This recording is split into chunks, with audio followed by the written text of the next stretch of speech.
High high high, আমাদের বড় সর্বনাশ হয়ে গেল। আমাদের লাউ গাছ থেকে সব লাউ কে যেন চুরি করে নিয়ে গেল। এখন আমাদের কি উপায় হবে? হে আল্লাহ, তুমি আমাদেরকে এ কেমন পরিস্থিতির মধ্যে ফেললে। বউ, এখন আমরা কি করব? এই দেখো, তুমি এত ভেঙে পড়ো না। তোমার মনটা একটু শক্ত করো। ভালো কোনো কিছু করতে গেলে নানা বাধার সম্মুখীন হতে হবে, এটাই তো স্বাভাবিক, তাই না? তবে একটা কথা মনে রাখবে, রিজিক দেওয়া নেওয়ার মালিক আল্লাহ। যার রিজিক যেখানে, তার রিজিক সেখান থেকেই আসবে। তুমি কোনো চিন্তা করো না।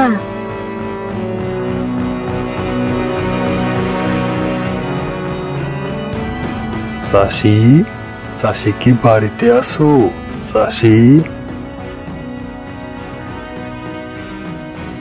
মোড়ল মশাই, আপনি হঠাৎ আমার বাড়ি?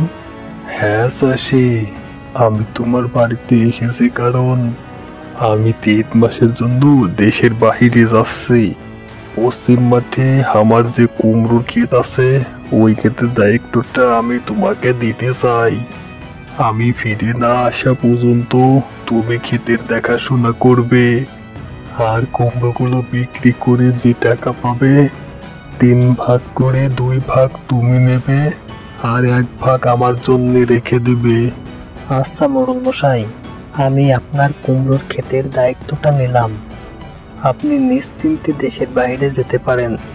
চাষি, তোমাকে অনেক ধন্যবাদ। আমি তাহলে আসি।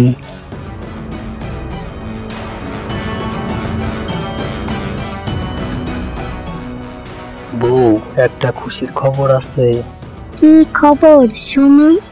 শোনো বউ, মোড়ল মশাই আসছিল, আমাদেরকে তার বড় কুমড়োর ক্ষেতের দায়িত্বটা দিয়ে গেছে, আর বলেছে উৎপাদনের কুমড়োগুলো বিক্রি করে 2 ভাগ টাকা আমাদেরকে নিতে।